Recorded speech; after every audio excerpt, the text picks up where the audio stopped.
아몬드 크롭터 캐스트. 잘 먹고 잘 자고 잘 사는 게 왜 이렇게 힘든가요? 거칠고 있는 세상 속에서 내 건강은 내가 챙겨야 한다. 건강하게 생각하고 건강하게 살아내는 아몬드 클럽. 안녕하세요. 바담 예피디입니다. 안녕하세요, 푸른입니다. 안녕하세요. 꿀소리 임소정입니다. 안녕하세요. 과학 커뮤니케이터 올림입니다. 반갑습니다.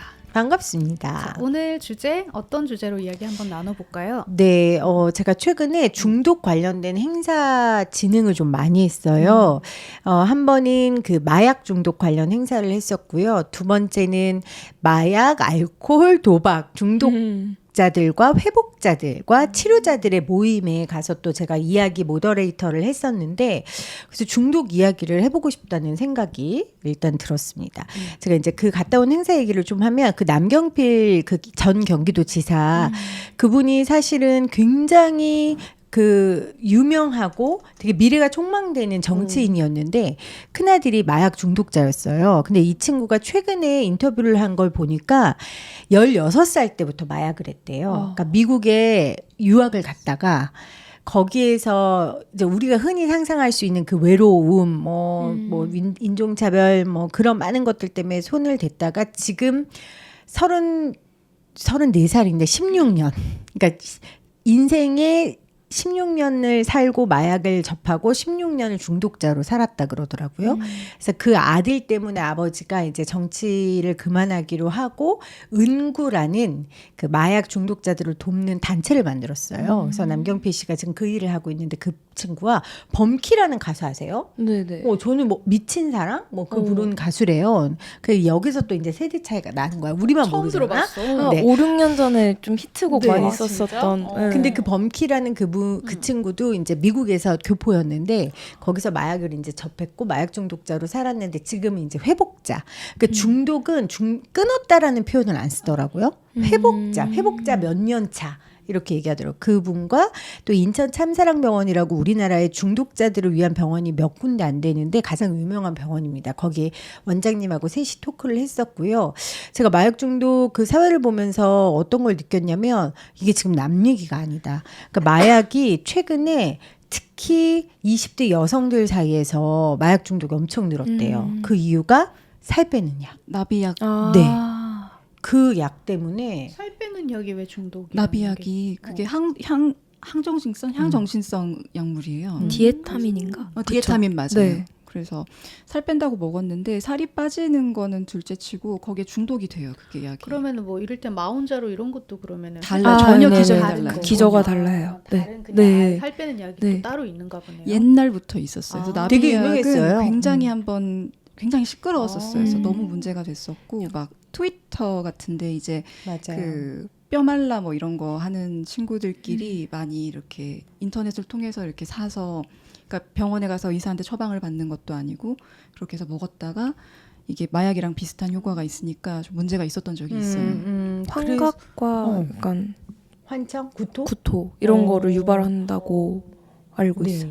그러니까 나비약 자체도 되게 문제고 또 하나는 그냥 이거 살 빠지는 약이라고 해서 주는데 그게 사실은 마약인 거죠. 그런 식으로 중독을 시키는 거죠. 그래서 20대 여성들의 마약 중독이 굉장히 늘어났고 그리고 그 남경필 대표도 이야기했지만 최근에 이제 마약을 구하기가 너무 쉬운 환경 가운데 있다는 거예요. 그냥 트위터로 하면 1시간이면 마약이 배달된대요. 우리 집 앞까지. 근데 이게 뭐냐면 굉장히 그 표현 좀 이상하지만 질 좋은 마약과 질 떨어지는 마약이 있는데 뭐 예를 들어 정말 순수 북한에서 만드는 막 순수 좋은 마약. 그러니까 좀 돈 있는 사람은 그런 마약을 한대요. 근데 돈 없고 어려운 사람들은 정말 희석시키고 완전 그 독약 같은 화학물을 탄 이제 그런 마약들이 값싸게 굉장히 대중화된 거죠. 그래서 그런 이야기를 제가 들으면서 아 마약이 남의 일이 아니고 또 우리 클럽 가면 그냥 뭐 누가 예를 들어 멋진 남자가 나한테 술 한 잔 사줄 수 있잖아요. 네. 그럼 어떻게 해? 차은우가 술 한 잔 사줘 먹어 안 먹어? 근데 클럽 저는 그거 되게 예민해서 그건 안 돼요. 그거 아니야? 안 돼요? 차은우야? 저는 정말 예민해요. 저는 덥석 먹죠. 저 같은 애들은 또 덥석 먹어요. 의심이 없으니까 덥석 먹어. 근데 거기에 이제 약이 타져 있는 거예요. 그래서 제가 어제 야당이라는 그 야당이 이제 마약 수사 관련된 건데 그거 보면서 저희 남편이랑 와 딸내미 커도 클럽은 못 보내겠다. 진짜 그 생각이 드는 거예요. 거기 가서 어떤 일을 겪을지 모르는 거예요. 야당은 뭐 영화? 네. 영화 영화예요? 야당. 야당이라는 용어가 중간에서 약간 장난치는 사람? 그러니까 마약 브로커들 사이에서 너네 그냥 감형시켜줄게. 뭐 제일 윗사람 한 명 불어. 라고 하고 경찰에도 제가 제일 윗사람 잡아줄 테니까 이 사람 풀어주세요 하고 뒷돈 챙기는 사람. 왜냐하면 마약은 본인이 피해자잖아요. 그리고 그 조직 내부에 내부 고발자가 없으면 이거는 할 수 없기 때문에 플리바게닝이 유일하게 되는 우리나라에서 유일하게 되는 거래요. 그래서 그거를 조율해주는 그런 역할인데 근데 그 영화는 또 보면 이제 마약 중독자들이 얼마나 정말 그 바닥에 살면 사는지 볼 수 있어요. 그래서 저는 굉장히 불편하더라고요. 그래서 뭐 미국에서는 그런 기술도 개발됐잖아요. 워낙에 이제 내가 내 잔을 한국에서는 우리 왜 옷가게 같은 데 가면 앞에 내 먹던 컵 꽂아놓고 들어가세요 있잖아요. 맞아요, 우리 맞아요. 아무 생각 없이 꽂아놓고 간 다음에 내 거 이렇게 먹고 오잖아요. 근데 그게 외국 사람들이 보면 기겁을 하는 맞아요. 게 컵을 내가 이거를 이제 신경 쓰지 않고 이렇게 내버려 두면은 그 사이에 거기에 넣는 거예요. 맞아요. 그래서 이게 너무너무 위험하기 때문에 반드시 이제 내 컵을 내가 지켜야 되고 거기에 이제 뭔가를 넣었을 때 색깔이 바뀌게 하는 그런 기술 같은 것도 개발이 된 거예요. 맞아요. 안 당하 이게 너무 심각한 문제니까. 저도 딱 똑같은 거 본 게 요즘 네일에 뭐 노란색 별 모양 팁 같은 걸 스티커를 붙이고 가서 누가 진짜 말씀해주신 대로 잔을 주면 잔에 손가락 살짝 담궈보는 거예요. 그러면 노란 별이 뭐 청록색으로 바뀌면 마약 검출된 거라서 마시면 안 되고 이런 식으로. 그러니까 우리도 그럴 수 있어요. 왜냐하면 몇 년 전에 강남에서 이거 공부 잘하는 약이라고 애들 줬는데 마약이었잖아요. 그러니까 그래서 이제 그 친구들은 다 치료센터 들어가서 맞고. 그러니까 저는 결국 마약이 퍼지게 된 거는 우리의 욕망이다. 살을 빼고 싶은 그 욕망, 공부를 잘하고 싶은 이 욕망에 정말 그 정점에 마약이 있을 수 있겠구나라는 생각이 들어서 굉장히 씁쓸했고, 중독이라는 건 좀 뇌가 어떻게 좀 다르게 작용하나요? 근데 일단 이제 중독의 정의를 음. 먼저 얘기를 네네. 해보면은 행위 중독이 있고 물질 중독이 있어요. 맞아요. 근데 그러니까 행위든 물질이든 간에 이게 나한테 해로운 걸 알면서도 이거에 대해서 굉장히 탐닉하고 꽂혀가지고 이걸 반복하는 것, 그걸 이제 중독이라고 정의를 하거든요. 일상생활이 안 되는 거. 아예 안 되죠. 예를 들면 학생인데 학교를 못 가고, 직장이면 직장생활을 못 하고. 그러니까 그래서 우린 되게 왜 편하게 막 나 탄수화물 중독이야라고 얘기하지만 사실은 그거는 그 정도 수준은 아닌 거고, 우리가 그렇죠. 중독이라고 하려면 이게 일상에까지 문제를 일으키는 수준이어야 해요. 그러면 보통 우리가 중독 얘기할 때 도파민 얘기 꼭 하잖아요. 그 상관관계를 좀 설명해 주세요. 근데 사실 도파민이라고 하면 저희가 막 사회 악처럼 맞아요. 도파민 네이션이라는 책도 있고 하잖아요. 그리고 2024년 트렌드 코리아에 막 맞아. 키워드 중에 도파민 이런 것도 있었고 한데, 도파민은 사실 세 가지 기능을 대표적으로 하는 호르몬이고 나쁜 친구는 아니에요. 첫 번째로 저희가 되게 잘 아는 게 뭔가 동기부여, 액션을 했을 때 리액션을 하는 호르몬이다라는 걸 제일 많이 알고 있고, 두 번째는 저희가 그 아기를 출산하면 젖을 분비하는 호르몬, 프로락틴이라는 호르몬이 있거든요. 그 호르몬을 나오게도 하고 안 나오게도 하는 그 조절을 하는 호르몬이 도파민이에요. 그리고 세 번째는 운동에 관여를 해요. 그러니까 뭐 아드레날린이나 뭐 에피네프린 이런 거랑 같이 해서 운동에 관여를 하는데, 도파민이 적게 나오면 저희가 대표적으로 아는 게 파킨슨병 이런 게 도파민이 잘 안 나오는 병이거든요. 그래서 이 중에 그 동기부여가 사실 중독과 제일 관련이 있는 건데, 저희가 어떤 행동을 하면 액션이라고 하잖아요. 그에 따른 리액션으로 도파민이 나와요. 그러니까 도파민 되게 즐겁게 하는 거죠. 즐겁게 사람 하는 거죠. 흥분시키고. 뭐 이게 어떻게 보면 그런 편안한 저희의 말로 얘기했을 때 나에게 굉장히 이런 거 했을 때 나한테 좀 되게 즐거움이 되네? 혹은 만족감이 크네? 충족감을 주네? 이런 좀 긍정적인 영향으로의 기능도 하는데, 이게 약간 과해지면 중독까지 가는 거죠.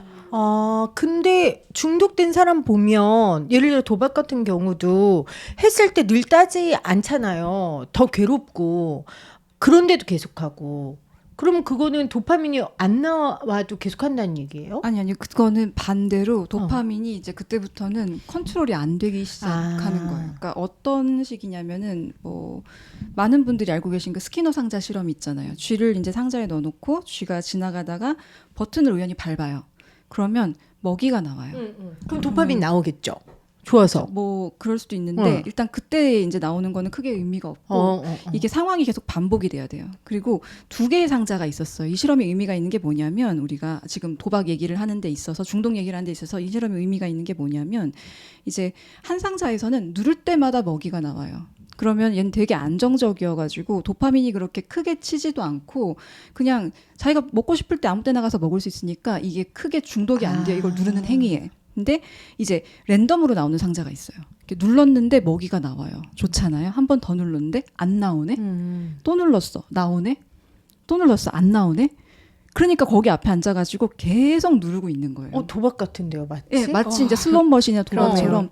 근데 이걸 이제 그러니까 도파민이 동기부여를 하는 호르몬이니까 뭔가 어떤 행동을 하게끔 하는 호르몬이니까 이거에 대해서 뭐 여러 가지 이제 해석들을 하는데 이제 중요한 얘기 중에 하나가 뭐냐면 그거예요. 이제 우리 인간이 지금 우리는 그러니까 고작 뭐 100년 정도를 살지만 인간은 20만 년 전에 생겨났잖아요. 그리고 우리가 근데 20만 년 중에 거의 뭐 19만 9천 년 19만 맞나서 숫자를 잘 몰라갖고 하여튼 19만 하여튼 되게 긴 시간 동안 우리는 수렵하고 채집해서 살았어요. 그러니까 그야말로 그러니까 지금 우리 기준으로 생각하면 안 돼요. 우리 몸을. 왜냐면 우리 몸은 19만 년이 넘는 그때 시간 이미 세팅됐어. 동안 그동안 진화의 과정에서 우리가 지금 이렇게 세팅이 됐는데 지금 사는 거는 우리 몸이랑 우리의 어떤 사회적인 환경이 지금 너무 안 맞다는 거예요. 그래서 그때의 기준으로 생각을 해보면은 그때는 이제 안 먹으면 죽는 거예요. 그렇죠. 지금처럼 뭐 음식 남겨버리고 이런 거 절대 없어요. 그래서 뭐 열매를 찾아간다라고 했을 때 이제 열매가 있을 수도 있고 없을 수도 있고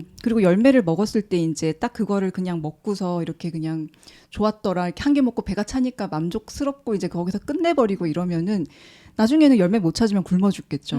근데 이제 그 열매를 먹고 이제 또 약간 욕심이 생겨가지고 다른 걸 또 찾아서 먹고 뭐 이런 식으로 이제 이걸 했는데 꽝이 나오면 멈춰야 되잖아요. 우리가 생각했을 때는. 그렇죠. 근데 그게 아니고 꽝이 나오면은 또 다른 이제 합격이 나올 때까지 계속 이걸 찾아 돌아다녀야지만 안 굶어 죽잖아요. 그게 생존이었으니까. 그래서 약간 그런 맥락으로 이제 도파민의 이런 행동 강화 를 이렇게 설명을 하는 분들이 계신데 저는 이제 이게 조금 말이 된다고 생각을 하고 그 도박의 측면으로 가자면은 슬롯머신 땡겼는데 나왔다가 안 나왔다가 나왔다가 안 나왔다가 하니까 이제 환장하는 거죠. 계속 땡기게 되는데 결과적으로 우리가 원래는 슬롯머신 땡기기 위해서 도파민을 만든 게 아닌데 그게 그쪽으로 사용이 되어버리는 거죠. 그러니까 도파민이라는 건 아까 이야기한 것처럼 네. 우리에게 꼭 필요한 거고 네. 뭔가 기쁨을 줄 수 있고 그쵸. 환희를 줄 수 있는 네. 건데 근데 우리가 살면서 그 기쁨과 환희만 추구하고 살 수 없잖아요. 그리고 그렇게만 한다고 일상에 돌아가는 것도 아니고 근데 사람들이 계속 그 기쁨과 환희를 찾기 위해 아니면 지금 소장님이 설명하신 것처럼 뭔가 몸에 생존을 갈구하는 그런 세팅된 것 때문이라도 뭔가 계속 반복하는 거. 내 일상이 망가져 가면서. 그렇죠. 그래서 실제로 중독으로 점점 넘어가면 원래는 어떤 행동에 대한 리액션의 개념으로 도파민이 나왔다고 하면 중독이 점점 되면 그 어떤 행동에 대한 보상이나 리액션은 이제 필요하지 않고 그냥 그 행동을 자체가. 하는 것부터 도파민이 나오는 식으로 그렇죠. 좀 더 선행해서 나오는 식으로 뇌의 어떠한 경로 자체가 영구적으로 변화하고 그게 약간 저희가 말하는 중독됐다라고 하고 돌리기 힘든 이유. 근데 그리고 지금 얘기해 주셨던 것 중에 굉장히 중요한 부분인데 우리가 얘기를 안 하고 넘어간 게 있어서 아까 고통스러워도 계속 한다라고 얘기를 하셨어요. 그러니까 돈을 계속 잃고 돈만 잃는 게 아니고 도박하시는 분들 얘기 들어보면 사연이 진짜 말도 안 되거든요. 그러게요. 그냥 진짜 끔찍해요. 근데 그럼에도 불구하고 이걸 못 끊고 뭐 슬롯머신이든 뭐든 이렇게 되는 게 우리가 생각할 때는 이제 막 뭘 하면 도파민이 나오고 막 좋아가지고 계속 한다라고 생각하지만 또 특히 마약 같은 경우, 펜타닐 같은 경우는 반대급부로 이제 우리 생물 같은 경우는 모든 생물들이 이제 항상성의 개념을 가지고 있다 보니까 뭔가 이제 이런 쪽에, 그러니까 우리의 측면으로 본다면 긍정적인 좋은 것들을 이제 자극하는 어떤 신호들이 많이 켜졌다라고 하면은 그 반대급부로 이제 똑같이 이거를 그 항상성을 맞추기 위해서 나쁜 것들 우리가 생각했을 때 그런 것들을 자극하는 신호들이 또 그만큼 켜져요. 그래서 마약하는 거를, 그러니까 제가 그 얘기를 제발 그렇게 안 했으면 좋겠는 게 마약을 막 쾌락을 찾기 위해서 마약을 한다. 마약하면은 막 엄청 좋다 이런 얘기를 계속 하는데 진짜 그게 아니고 마약을 계속 하시는 분들은 안 하면은 못 살 만큼 끔찍하게 괴로워서 네. 이걸 계속 하게 되는 거예요. 이게. 저도 그래서, 저도 마약 중독자가 그 한 얘기를 들어봤는데 우리가 막 쾌락주의자여서 막 쾌락을 위해서 하는 게 아니라 안 하면 몸이 신체적으로 못 견딘다고 하더라고요. 막 불에 타는 것 같고 막 피부가 썩는 거 그러니까 살기 위해 하는 거다. 그래서 우리가 중독자들을 좀 환자의 개념으로 바라보는 것도 되게 중요하다라는 생각이 저는 좀 들더라고요. 그리고 그 제가 그 모임에서 어떤 분이 이런 얘기를 하더라고요. 자기가 알코올 중독에 완전 빠졌을 때는 자기 엄마가 옆에서 정말 해도 너무하다 하면서 울었대요. 근데 그때 자기가 자기 엄마를 보면서 웬 중년 여성이 저렇게 울면서 나를 술을 못 마시게 막지 이런 생각을 했다는 거예요. 그러니까 이미 뇌가 완전히 망가진 거죠. 그 행동만 하기 위해. 그리고 그 도박 중독 같은 경우에도 도박 중독을 고치기 위해 가족에게 하는 첫 번째 조언이 치료자가 절대 돈을 대신 갚아주지 말아라. 그래서 이 치료자를 만나 어떤 그 치료자가 소개됐는데 그 치료자가 되게 실력이 있는 이유가 가족들을 나쁜 엄마에 만드는 거예요. 그 전까지는 엄마가 돈도 갚아주고 다 해줬는데 이 치료자만 만나고 나면 돈 안 갚아주고 비밀번호 다 바꾸고 집 이사 가고. 근데 그게 치료의 첫 번째 단계래요. 그래서 그 치료자가 그때 우리 엄마가 그렇게 해줘서 내가 살 수 있었다. 그래서 결국 이제 감옥에 들어가서 본인이 이제 바닥까지 겪고 나왔거든요. 그래서 아예 이 망가진 뇌를 고치기 위해서는 진짜 특단의 그 노력들이 필요하더라고요. 어떻게 보면 충격을 줘서 맞아요. 더 현실감을 일깨워주는 네. 방법으로 해서 아예 못하도록. 네. 그러니까 그 야당 물리적인 차단이 정말 맞아요. 중요해요. 그 야당 영화를 보면 그 마약 중독자가 끊기 위해 그냥 감옥 같은데 한 달 동안 본인이 맞아요. 들어가요. 그리고 그냥 거기에 정말 짐승처럼 울부짖게 놔둬요. 그래 그 과정이 없으면 못 끊더라고요. 그래서 저는 이 이야기를 하고 싶었던 건 이 중독이라는 걸 우리가 바라볼 때 조금 더 환자의 개념으로 우리가 이 또 중독의 개인의 문제만이 아니에요. 사실 그 얘기를 좀 하고 싶었거든요. 우리 각자가 지금 다 중독에 취약한 부분들이 있잖아요. 사회적으로. 어떤 게 있는지 좀 그게 궁금했어요. 중독된 거 뭐 있으세요? 저야 지금 저는 그러니까 생활에 문제가 있을 만큼 중독된 게 있어요. 뭐요? 웹툰. 아. 제가 약간 되게 무의미한 짓을 해요. 그러니까 웹툰을 새벽 막 늦게까지도 계속 보고 그리고 이제 그렇다고 아무거나 보진 않거든요. 그러면 내가 볼 거는 다 봤어요. 그러면 다시 넘어가가지고 본 거를 1화부터 다시 보고 계속. 근데 그걸 보는 이유는 뭐예요? 그러니까 처음에 그러니까 너무 재밌어서 보는데 보다 보면은 진짜 막 머리가 깨질 것 같고 눈알 아프고 피곤하고 지금 자야 되고 내일 막 일 생각나고 이래요. 근데도 이걸 못 멈춰요. 그래서 이제 막 아침에 일어나 보면은 막 안 본 페이지를 보고 있고 웹툰을 본체로 이렇게 잠드는구나. 그래서 중독만 좀 돼요. 심각한 수준입니다. 네. 또 누구 뭐 있어요? 중독? 저는 계속 조금 웃길 수도 있는데 하리보가 계속 그 머릿속에 떠 있었어. 하리보가 머릿속에 떠 있어요, 평상시에도? 아니 그게 아니라 내가 하리보 젤리를 너무 좋아해가지고 나는 진짜 요즘에 그 하리보 젤리 중에 그 되게 좋아하는 맛이 또 하나 있어요. 네. 하루에 한 봉지씩 먹게 돼. 내가 이걸 먹으면 몸에 안 좋다는 걸 알게 되면서도 뭐 하다가 보면 하리보가 생각이 나. 근데 나는 모르게 편의점에 가서 그걸 매일 하루에 2,000원씩 그걸 하나 사고 있는 거야. 그러니까 물론 이게 되게 삶에 아주 그 악영향까지는 아니지만 난 완전 하리보에 중독된 것 같아. 하리보 중독. 네. 저는 사실 뭐에 중독이 되게 잘 되는 편이거든요. 되게 좋은 거에만 중독될 것 같아. 아니야. 저 뭐에 꽂히면 좀 끝을 보는 성격이라 맞아. 제가 항상 마음의 신조로 삼는 게 중독되지 말자. 근데 잘 안 되잖아요. 근데 요즘 정말 그 몇 안 되는 시기예요. 중독이 없는 시기. 진짜? 요즘 정말 너무 마음이 바빴거든. 맞아 너무 너무 바빴으니까 중독될 너무 수가 없는 거야. 그 전에 예를 들면 어떤 중독이 있었어요? 저도 막 웹툰 중독일 때도 있었고 저는 막 똑같은 것만 먹어요. 이상한가요? 지겹지 않아요? 저는 그게 좋아요. 그러니까 그래서 한 달 동안 매일 점심에 연어 베이글 샌드위치만 먹었을 때가 있어요. 중독에 취약한 뇌를 가지고 있습니다. 중독에 취약. 분명히. 전 그래서 게임도 안 해요. 근데 그만큼 동기부여가 잘 되니까 일을 그렇죠. 많이 맞아요. 하는 맞아요. 근데 이렇게 중독에 취약한 게 아까 뭐 살짝 얘기하려다 말았는데 도파민 리셉터라고 도파민 수용체 종류가 되게 여러 가지가 있는데 DRD4라는 도파민 수용체가 중독에 매우 취약해요. 근데 이게 취약한 게 도파민에 민감해서가 아니라 오히려 둔감해서.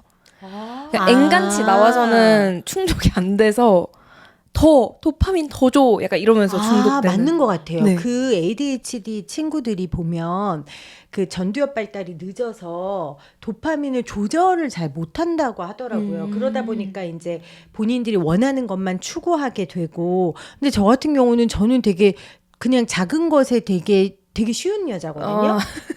그러니까 웬만하면 다 만족하고 웬만하면 좋고 그러니까 뭔가 중독될 틈이 없어요. 그런 거에 중독됐나? 이것도 좋고 저것도 좋고 이래서? 아니죠. 그러니까 진짜 만족스러운 삶. 근데 그러니까 원시 시대로 생각하면은 가장 먼저 돌아가셨을 맞아요. 아니 맞아요. 사람들이 저보고 굉장히 살아있는 게 기적이다. 왜냐면 불안도도 없지. 위험한 거에 그러네. 민감도도 없지. 그러니까 저는 그냥 살아있는 게 은혜다. 이런 마음으로 저는 되게 살고 원시 있어요. 시대 인간이고. 저도 약간 생존해가요. 원시 시대 인간인 것 같고. 저는 모르겠어요. 여기도 원시 원시에 가까운 것 같기도 하고. 그러면 중독에 취약한 유전인자라는 게 분명히 있는 거네요. 그쵸. 그렇게 따지면 그래서 그런 얘기를 하더라고요. 또 꼭 유전인자가 아니어도 예를 들어 부모 아빠가 알코올 중독자면 알코올 중독자는 쳐다도 보기 싫을 것 같잖아요. 근데 알코올 중독자랑 결혼한대요. 그 이유가 예를 들면 저 같은 경우에 어떤 남자가 술 먹고 막 길거리에 누워 있고 집 못 들어오고 이러면 저건 안 된다 이런 생각을 딱 하잖아요. 저 근데 사람도 아니라 저건 저건 안 된다. 그 사람이 아니, 저 개지. 개도 그러진 않습니다. 저건 안 된다 하는데 아빠가 알코올 중독자에서 그런 모습 어렸을 때부터 많이 본 사람은 민감도가 덜한 거예요. 그러니까 우리가 생각하는 만큼 심각하게 생각을 그걸 받아들이지 못하게 못하는 되는 거죠. 거죠. 중독이 이 유전인자가 굉장히 유전인자와 환경인자가 굉장히 중요하다고는 하더라고요. 근데 그렇기 때문에 최근에 진짜 우리 아이들은 미래 세대의 이 아이들은 너무 중독되기 쉬운 상황인 것 같아요. 저는 그러니까 이거를 마냥 애들 막 탓을 많이 하잖아요. 근데 애들만 탓할 수가 없는 게 특히 이제 어린 나이 있잖아요. 그러니까 계속 아까 전전두엽 얘기가 계속 나왔는데 중요한 게 뭐냐면은 이제 뇌가 발달하는 과정에서 뭐 예를 들어 뭐 언어 같은 것들은 애들 어릴 때 이제 영어 같은 거 배우면은 모국어처럼 하잖아요. 그러니까 그런 것처럼 어린 시기에 이렇게 발달이 다 되는 게 있는 반면에 전전두엽은 이제 우리가 이성적으로 판단하고 절제하고 자제하는 데 있어서 굉장히 중요한 역할을 하는데 이게 한 25에서 30살까지 계속 발달을 한대요. 32살이래요. 그러니까 그때까지 만들어진대요. 저는 아직 아직- 애구나. 부러워라. 내가 아직 말랑말랑해요. 그래서요. 그러다 보니까 이제 애들이 딱 이제 10대 좀 어린 때는 이게 발달을 안 해 있는 거예요. 그러니까 얘들을 자제해주고 이렇게 해주는 거는 없는데 대신에 이제 얘들의 행동을 강화하는 이제 그런 쪽의 호르몬들이나 뇌의 부위는 활성화가 되어 있고 그러니까 이런 자극을 추구하고 계속해서 이런 중독이 되는 행위들에 애들이 더 취약할 수밖에 없는 거고. 그러니까 그건 너무 당연한 건데 근데 문제는 뭐냐면 그러면 이제 이 뇌 전전두엽이나 이런 데가 발달되는 과정에서 얘들이 이제 좋은 환경에 있어야 그렇죠. 돼요. 그래서 이제 자제력을 계속 연습하고 절제하는 연습을 하고 하는 환경에 있어야 되는데 제가 요즘 보면서 이건 진짜 아니다 싶은 게 뭐냐면 인형 뽑기예요. 그렇게 방앗간 가는 것처럼 우리 애들도 아 진짜요? 인형 장난 왜냐면 아니에요. 왜냐면 예를 들면 우리가 동네에 슬롯머신 하는 기계들을 갖다 놓진 않잖아요. 근데 인형 뽑기 기계는 하나 건너 있어요. 근데 그게 또 1,000원만 넣어도 너무 짧게 끝나. 맞아 그거예요. 짧게 너무 끝나는 빨리 거. 끝나요. 맞아요. 빨리 네. 끝나는 거. 그래서 왜냐면 그냥, 그러니까 이게 도박이나 이런 중독 강화하는 게 시간은 짧아야 돼요. 음. 그리고 결과값이 랜덤이어야 돼요. 그러니까 이거를 뭐 이렇게 했는데 막 30분씩 막 이걸 계속 해가지고 뽑아야 된다 그러면 애들 그 집중력에 버텨내겠어요. 그러니까 어른들도 그렇고 슬롯머신 같은 경우는 한 번 땡기면 몇 초 상간에 이게 끝이 나잖아요. 그러니까 그 결과가 몇 초 안에 빨리빨리 보여야 돼요. 그러니까 빨리빨리 보여야 되는데 대신에 그 성공이 이제 랜덤하게 됐다가 안 됐다가 됐다가 안 됐다가 해야 되는 거고. 근데 인형 뽑기 기기 같은 경우는 지금 안에 들어있는 그 선물이 인형이다 보니까 어른들도 이거의 심각성을 지금 인지를 맞아요. 못하고 계신데 슬롯머신이나 똑같다고 생각해요 저는. 그 우리나라가 도박 중독이 본격적으로 시작된 게 바다 이야기라고 맞아요. 2000년대 초반에 맞아. 뭔지 알아. 기억나. 그것 맞아요. 때문이에요. 네. 그것 때문에 도박이 쫙 퍼진 거예요. 예전엔 그냥 고스톱치고, 그러니까 음. 예전에는 그냥 소수의 예를 들어 특정인에 이랬다면 그 바다 이야기가 하면서 그냥 가가지고 너무 쉽게 접근성이 낮아지니까. 맞아요. 그리고 저는 알코올 중독도 문제인 게 사실 우리나라 드라마 같은 거 보면 이 술 먹는 장면 너무 많고요. 맞아요. 그리고 보면 막 먹고 싶어요. 저 같은 경우에도 막 음. 회식하는 장면 나오고 즐겁게, 그리고 술 먹는 게 되게 하나의 문화이자 얘기할 수도 있고. 그죠. 그죠. 이렇게 마음을 즐거운 되게 멋있게 장. 이렇게 나오니까. 그래서 제가 그때 우리 아이들이 친구들 불러서 노는데 얘네들이 야 우리 술 게임 하자, 술 게임 하자 그러더라고요. 그래서 우와. 봤더니 IM 그라운드나 007방이야. 어, 근데 진짜 술 게임 이거를 맞네. 애들이 술 게임이라고 네. 아는 거예요. 왜? 어. 그 유튜브나 아니면 그 노래 있잖아요. 로제인가 그 친구가 그 아파트 거기에서, 그러니까 이 초등학교 아이들은 이걸 술자리에서 하는 게임이라고 생각하더라고요. 그래서 제가 얘들아 이거 술 게임 아니고 아줌마 초등학교 때 아줌마도 했던 게임이고 이건 술 먹으면서 할 수 있지만 이건 술 게임이 아니야. 그때 제가 이 대중문화가 이거 되게 문제가 있고, 그러니까 뭐 짠한 형부터 시작해서 요즘 유튜브들 술 먹고 안 하는 게 맞아. 없잖아요. 이 모든 것들이 우리나라의 이 사회적 분위기가 너무 중독에 취약한 곳이다. 그러면 만약에 뭐 사실 이제 중독을 저 같은 경우에는 가능한 하지 않고 싶어서 넷플릭스 같은 경우도 사실은 되게 늦게 구독을 하기도 했고 가능한 한 게임 같은 것도 잘 안 하는 편이긴 하거든요. 그리고 그렇게 좋아하진 않고. 근데 내가 만약에 중독이 조금 되어 있거나 만약에 심각한 중독이 아니라면 우리가 일상 속에 정말 될 만한 것들이 너무 많죠. 너무 많은데 내가 중독됐거나 또는 정말 내 친한 친구가 이거는 조금 중독인 것 같다 하는 그 경계, 모호한 경계에 만약에 있다면 우리가 뭘 하면 좋아요? 어떻게 하면 좋을까요? 저는 뭐 제가 예전에 그걸로 칼럼도 썼었는데 제가 생각하는 과학적인 방법은 세로토닌을 좀 일깨워 주는 거. 세로토닌이 별명이 행복 호르몬인데 도파민이 어쨌든 뇌의 경로를 어떻게 보면 약간 변형시켜서 도파민에 약간 중독이 됐다. 우리가 이렇게 그냥 편하게 말을 하잖아요. 그런 상황에서 세로토닌 분비를 좀 정상화시킨다가 그걸 좀 해소를 해줄 수 있는 거죠. 근데 그럼 세로토닌 분비를 어떻게 하면 시키냐라고 하면 몇 번 말을 했었는데 햇빛을 보기만 해도 나와요. 근데 그 얘기 딱 들으니까 찬혁 씨가 동생 수연 씨가 그 한참 조금 힘들어했을 때. 힘들어할 때 계속 게임만 하고 있을 때 음. 아무것도 하지 말고 그냥 나가서 오늘 딱 산책 한 10분만 맞아요. 해라 그렇게 얘기했던 게 딱 기억이 나. 그게 딱 세로토닌을 분비하는 거고, 그리고 세로토닌을 만들려면 재료 물질이 트립토판이라는 건데 트립토판이 먹어서 섭취를 해야 되거든요. 단백질, 고기, 뭐 우유, 달걀 이런 거를 먹어서 섭취하고 햇빛 좀 쐬고 이러면 이제 세로토닌이 나오는 거죠. 저는 각자 행복할 수 있는 나만의 방법의 매뉴얼이 많아야 될 것 같아요. 그러니까 우리나라의 아이들이 게임에 빠진 이유는 애들이 놀이터에 가도 같이 놀 사람이 없어요. 공찰 사람이 없고 고무줄놀이 할 사람이 없고, 그래서 각자 행복할 수 있는 나만의 방법들이 많으면, 내 무기가 많으면 뭔가 중독에 빠지지 않는 것 같아요. 맞아. 그래서 좀 그런 방법들을 여러분들이 좀 많이 만드셨으면 좋겠다. 어떤 게 있을까요? 도와줄 수 있는 방법. 저는 그러니까 기억이 나는 게 제가 예전에 학교에 있을 때 저희 학교는 좀 특이했어요. 그래서 학교 근처에 이제 시장이 있었는데 저희가 그 시장까지 택시로 계속 왔다 갔다 하는 문화가 있어요. 근데 그러다 보니까 이제 거기에 자주 머무시는 택시 기사님들이 계시고 하다 보니까 택시 기사님이랑 이제 친분이 생겨갖고 그분들의 개인적인 이야기도 듣고 하는 게 있었어요. 근데 제가 기억나는 게 택시 기사님 중에 차에 인형이 무지 많은 기사님이 계셨거든요. 그래서 그때는 아무 생각 없었어요. 근데 그분이 되게 아기자기한 걸 좋아하는가 보다고 생각했는데 다른 친구 택시 기사님이 말씀하시기로는 그분이 이제 그 인형 뽑기 중독이셨던 거예요, 그때. 그래서 그분이 이제 거기 근처 편의점에 이렇게 뽑기가 있었는데 그거를 한 달에 몇백만 원씩 뽑으신대요.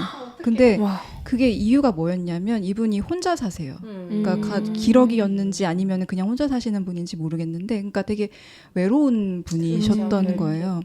그래서 사실은 중독이라는 걸 우리가 이렇게 쉽게 얘기하면 안 되고 병원에 가야 되고 전문가들의 어떤 개입이 필요하긴 한데, 근데 내가 내 선에서 할 수 있는 거는 주변에 한 명이라도 좀 외로운 사람을 덜 만드는 거. 그 얘기하니까 그 생각나. 아는 친한 언니가 남편이 그러니까 아버지가 약간의 그 알코올 중독이 조금 있으셨던 것 같고, 그리고 남편도 결혼을 해보니 술을 먹고 들어오는 횟수가 이제 너무 늘어난 거지. 그러니까 이제 본인이 판단했을 때 이건 너 알코올 중독이야라고 얘기를 했대요. 근데도 이제 잘 안 연말 되니까 이제 막 안 고쳐주니까 냉장고에다가 포도송이를 그러니까 포도송이 그 붙이는 스티커 있잖아. 그걸 달아놓고 안 마시고 온 거 이거 칭찬 스티커 하나하나씩 붙여줬다는 거야. 그래서 내가 유치원생 한 명 지금 또 키우고 있다라고 하는데 난 근데 이거 너무 의학적인 방법이에요. 나 너무 좋은 되게. 방법이라고 생각했어. 그게 행동 교정이거든요. 그리고 뭔가 내가 술을 끊어야지, 이거는 안 되고 내가 오늘 하루 끊었어. 그럼 붙이고. 그러니까 이게 쌓이면 쌓이는 거니까 그거 굉장히 그러네요. 의학적이고 과학적인 그러네. 방법이에요. 되게 잘했다 칭찬해줬거든. 진짜. 근데 그렇게 해줄 수 있는 가족이 옆에 있었던 있었죠. 거잖아요. 맞아요. 그래서 좀 우리가 다양한 행복을 누리면서 외롭지 않게 내 결핍을 그런 데에 해소하지 않게끔 하는 게 되게 중요할 것 같고, 이 사회가 너무 중독에, 그리고 그걸 산업화하잖아요. 그러니까 그게 너무 중요한 돈을 거예요. 벌기 위해서 지금 특히나 애들을 그렇게 밀어넣는 네. 게, 그리고 청소년 도박 있죠. 핸드폰 게임 도박. 이거 진짜 말도 안 되게 심각한 네, 문제거든요. 애들이 막 저는 2억인가까지 빚진 애를 봤어요. 뭐 휴대폰 뭘로요? 휴대폰으로 홀짝. 홀짝이 뭐예요? 그게 그냥 게임을 해요. 그냥 근데 이거 그래? 되게 심각해요. 그냥 게임도 게임머니로도 많이 나가고. 와. 네, 그래서 저도 이 교육 한번 학부모 교육 받았는데 그 강사가 그 얘기를 하더라고요. 그냥 우리 아들 학교에 이 핸드폰으로 게임하는 애 있으면 우리 아이는 그냥 바로 중독되는 거다. 제가 거기에 이게 남 얘기가 아니구나 느꼈고, 중독은 전염병이에요. 제가 보기에 전염병 같은 거예요. 마약도 전염병. 그래서 이거를 절대 개인이 해결하게끔 두면 안 되고, 사회가 이 부분에 대해서 문제를 갖고 개입을 좀 해야 문제의식을 돼요. 갖고 개입을 해야 특히나 됩니다. 청소년 도박이나 네. 문제는. 그래서 제가 인형 뽑기를 지나가면서 볼 때마다 너무 좀 이건 아닌데 싶은 거예요. 제가 요 소정이 이모 말 따서 우리 집에 있는 두 아이에게 보내줍니다. 인형 뽑기. 저는 그 생각했는데 우리 소정의 그 웹툰 보는 거에 중독을 내가 어떻게 막아줄 수 있을까? 저는 그것까지 모르겠고 저희 아이 인형 뽑기 나 중독을 생각이 들리네. 네, 요 분의 말을 따라서 과학을 전공한 언니가 얘기해 줬다. 제가 얘기하겠습니다. 네. 알겠습니다. 자, 여러분들, 그러나 아몬드 클럽에 중독되시는 건 괜찮습니다. 제발 좀 중독. 네. 되었으면 좋겠다. 중독되면 될수록 여러분들의 심신이 건강해지니까요. 여러분 아몬드 클럽에 중독되는 그날까지 저희가 열심히 하도록 하겠습니다. 저희는 그러면 다음 이 시간에 다시 올게요. 감사합니다. 안녕. 감사합니다. 고맙습니다.